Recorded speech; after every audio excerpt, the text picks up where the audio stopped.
And welcome to the 50th day of our practice of the 100-day Ngondro Retreat. So we're about halfway through now. So we begin here with the instructions for the 50th day, which are to renounce lying. That is to tell the truth, to give up sowing discord, which is to reconcile disputes, and to abandon harsh words, but to speak pleasantly, and end useless chatter instead of to recite prayers. Instead, we do recite prayers. And so we're in the middle. The four positive actions in this case related to voice or speech. So we did the body, and now we're doing speech, and then we will do mind. So here, the Rinpoche says that on the internet, people disrespect and criticize each other using harsh words all the time. We're all quite familiar with that at this point. And so you may destroy another's joy or happiness as a part of that, or their merit and wisdom, or you might arouse anger or harmful intent. Of course, we may arouse our own in doing those kinds of things as well, which become causes of falling into the lower realms. So you may distract another's mind, which destroys the precept of morality, or precept of concentration, and the precept of wisdom. So avoid using the internet for negative intentions. It doesn't mean not use it at all, but stay away from negative intentions as a part of that.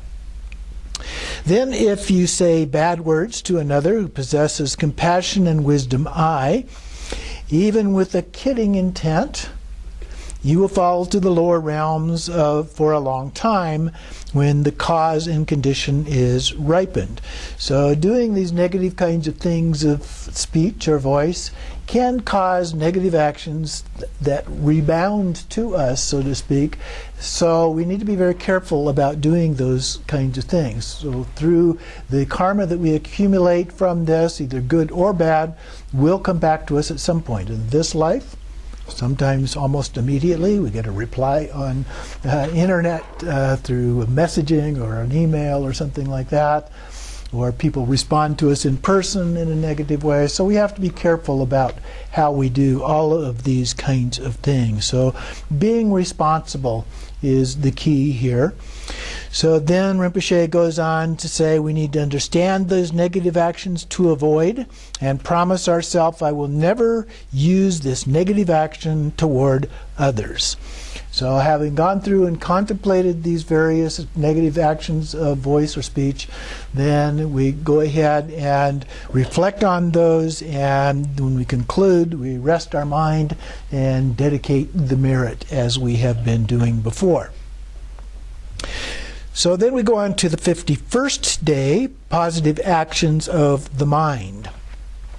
And so on page 117, which also applies for the positive actions of speech, they're both on the same page. The positive actions, in the words of my perfect teacher, are very brief. And so here Rinpoche says the 51st day's meditation instructions are to renounce covetousness and learn to be generous.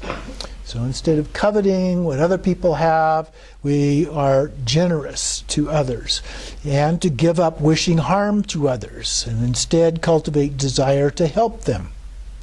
And third, to end wrong views and establish in your mind the true and authentic view by learning Dharma, doing reflection on that, and meditation on that. And so then we make a firm decision to learn the Dharma as much as you can and meditate on the given instructions until confidence in the Dharma is gained.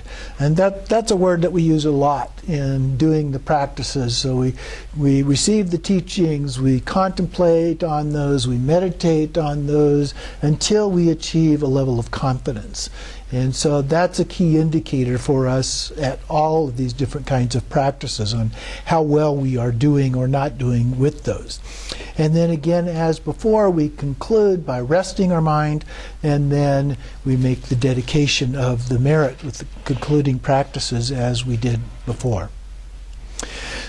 Excuse me.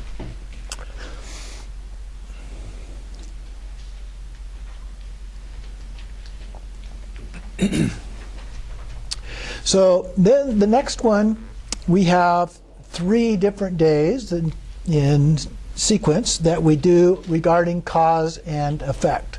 Of course, cause and effect is related to karma.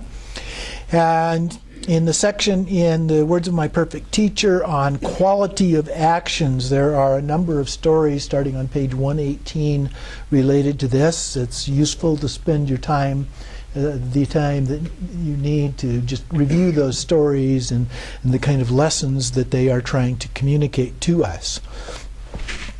Excuse me. For these next 3 days then, the meditation instructions are to look at the meaning of cause and effect, which is to make virtuous deeds the cause.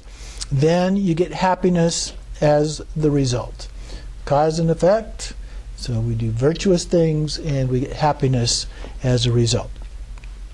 And again, there are other examples in the Words of My Perfect Teacher as well. I was going to mention a few of those on page 124, dealing with intention. Down at the bottom of that page, last paragraph, for all good or bad actions, the intention is by far the most important factor that determines whether they are positive or negative, heavy or light. So it doesn't mean there won't be any karma, but it depends on the intention more than anything else. That's the key thing in terms of the karma and the strength of the karma that is created as a part of that and so forth. So pay attention to your intention as you do these things. And then it mentions that if the intention is pure, even acts that appear negative will in fact be positive. So that's one of the things that comes a lot with respect to karma. People saying, well, I don't know what the outcome is going to be. Or sometime you did something that you thought would be beneficial, but that's not exactly what happened. People interpreted it in a different way and reacted in a way you did not expect and so forth. And things like that happen. But what's being pointed out here is that it's based on our intention. If our intention was pure, if our intention was good, then the fact that it didn't work out the way we expected is not a problem in terms of karma. So intention is really the key in terms of karma. And then on page 126, also at the bottom of the page, it talks about mind is the sole generator of good and bad. And so even though karma means action, all of that originates with our mind. And the actions of others and how we respond to those are also going on in our mind. Good and bad itself, at the highest levels of these teachings, in the Dzogchen teachings, is all in our mind. Deciding what's good or bad is something that happens in the mind. Just like Shakespeare said, nothing is good or bad, but thinking makes it so.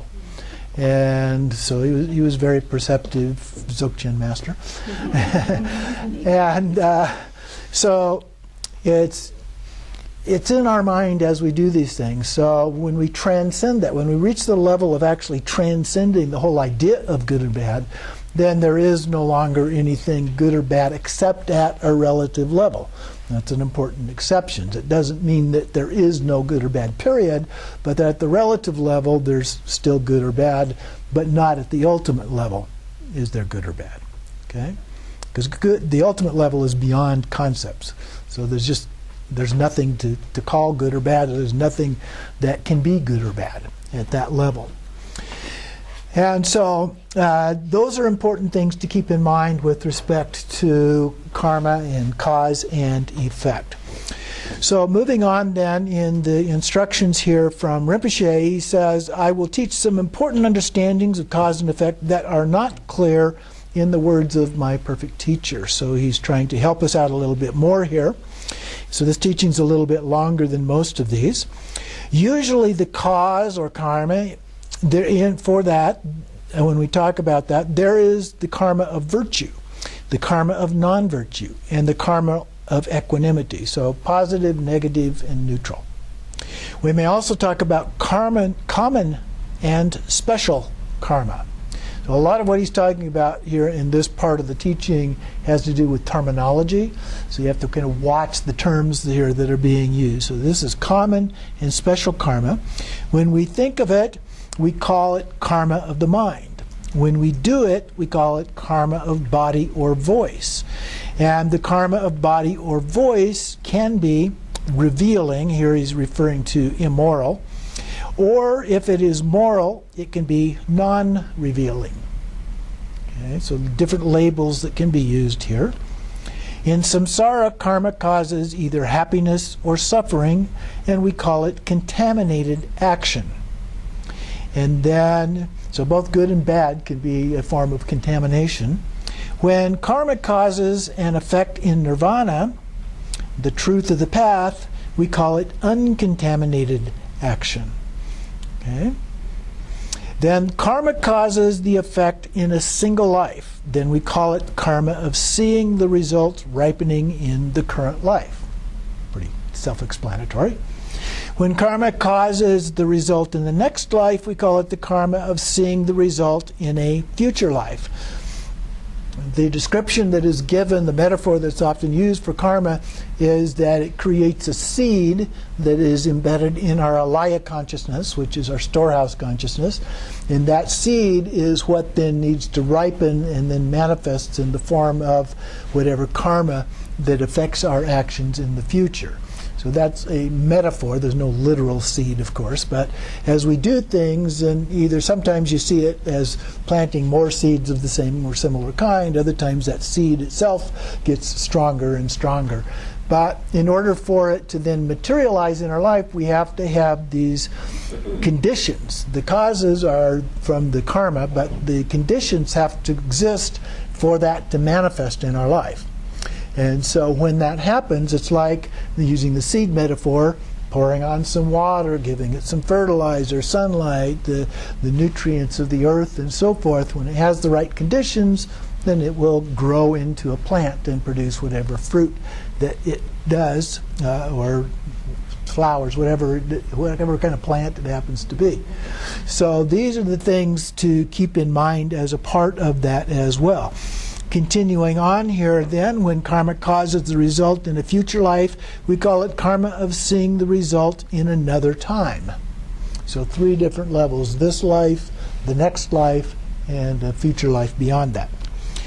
Then when karma can be reduced by purification. So there's 2 ways that we can purify this. One way is through a purification practice, such as Vajrasattva, or reciting mantras such as Om Ahom and other kinds of things that we can do specifically for that purpose.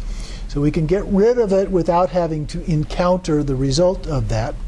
Or when we encounter the result of it, it is said that that seed is burned up. That particular karma is burned up. We're not going to experience it again, unless, of course, we create some new karma similar to that, in which case we would experience it again. So here, when it's reduced by purification, we call it karma with uncertainty of its result.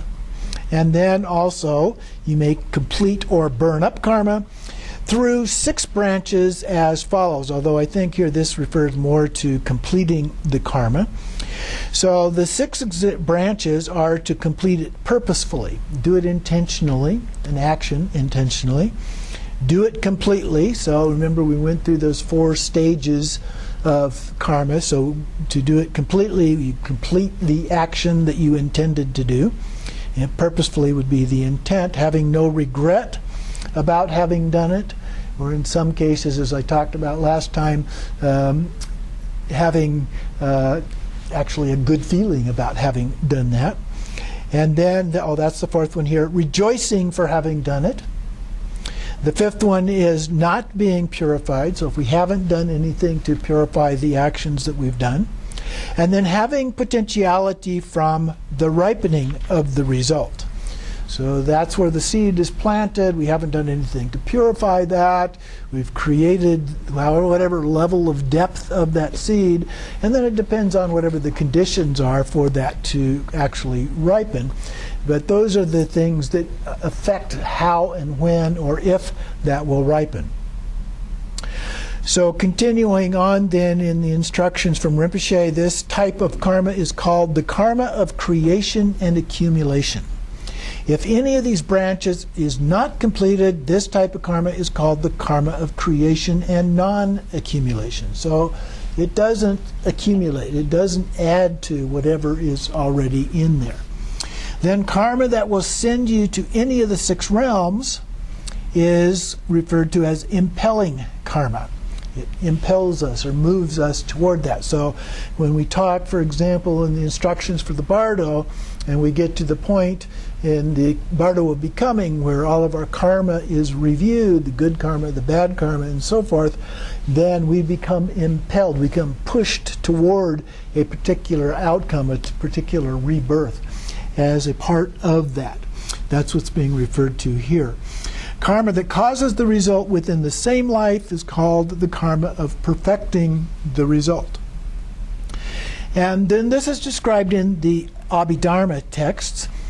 It describes which is the heaviest karma, which is closer, which is active, which will become first by way of the order of results. So it goes into much more detail about these things. Negative karma is heavier than common karma. There is negative karma of the 5 grave deeds of immediate result, which are included down here in the footnote: killing one's father, killing one's mother, killing an arhat, causing a schism in the Sangha, and causing a Buddha to bleed. Or the 5 nearly grave deeds with immediate result, again in the footnote: destroying a stupa, killing a bodhisattva, raping a female arhat, killing someone training on the path, and taking property of the Sangha. So those are those 2 groups of deeds that are very negative. Karma is negative due to harming others. So taking life, for example, is heavier because it is the most harmful to others. Wrong view is the heaviest because there are no antidotes to correct it. Basically because you've ceased to believe in the Dharma in any way. As a result of that, you can't apply any antidotes because you don't believe in the antidotes anymore. So there are no more antidotes in that particular circumstance. Then continuing on, when you create positive or negative karma with a realized person, a sick person, your parents, or a Dharma teacher, this karma will be strong in ripening the result. So there are these specific instances where the likelihood of it happening and happening in that way is a little bit stronger. Another way to practice bodhicitta is to practice bodhicitta, meditating on evenness or equanimity, and even the great vehicle teachings, the Mahayana teachings. These will create inconceivable merit, according to the sutra. So making a Buddha stupa, as opposed to destroying them, that was mentioned before, offering a temple to a Sangha, building friendship with the Sangha, practicing compassion, are the 4 merits of being born a Brahma. This would be a good thing in the way that the Buddha described it. Being born a Brahmin would mean that you have a lot of capability and skill and a view that is very suitable for Buddhist practice. So then we have many important ways of understanding karma and result. But when we practice the preliminaries, it is enough if you can understand the essence of the above. And so he mentions again in the words of my perfect teacher, the brief essences that we need to understand are, the first one, the result of the fully ripened effect. Okay, so what is the likely outcome of this as an action from the karma that we created? The second, the effects of actions similar to the cause. So if you kill there's a likelihood that you would be killed. So those are things that are similar in kind. What you do just comes right back at you in a similar way. The third one, the effect of experiences similar to the experiences. Well, so one's actions and the other one is experiences similar to the cause. And then the conditioning effect, and some of these that were just described where it created a conditioning effect, certain types of actions. And then the proliferating effect, in the same kind of way that causes it to proliferate in many other ways. Then he gives some examples here. For example of taking a life. The result of the fully ripened effect is that one will be born into the hell realm. The effect of actions similar to the cause is when one is free from the hell realm after a long time. If they will be born in animal or human realm, they will most likely commit killing and likely to take others' lives again. And then the effect of experiences similar to the cause, they will be born short in life and be sick often. The conditioning effect that the conditioning effect is that they will be born in very unpleasant places, and the proliferating effect is that they will increase the negative karma in many lifetimes, and they will get inexhaustible sufferings as a result of that. So in general, there's the really, really bad, and then not quite so really bad, and a little bit lesser really bad, and then moderately bad, and so forth. So these are different levels of effects that we see as a result of whatever karma we may have done. And in what he outlined up above that, it helps give us some idea of what kinds of things have those kind of results. On page 130, in the words of my perfect teacher,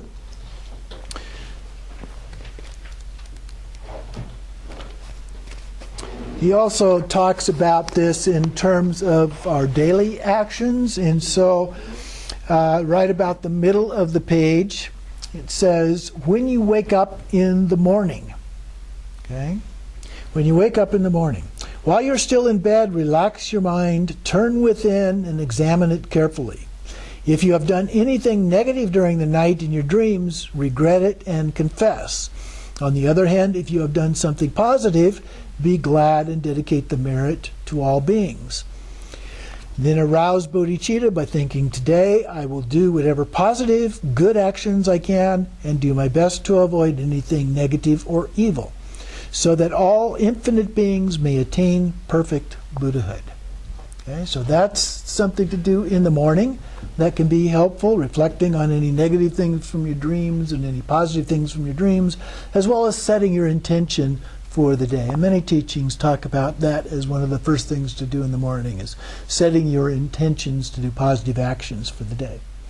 Then at night, when you go to sleep, do not just drop off into unconsciousness. Take the time to relax in bed and examine yourself in the same way. So, what use have I made of this day? What have I done that is positive? If you've done some good, be glad and dedicate the merits so all may attain Buddhahood.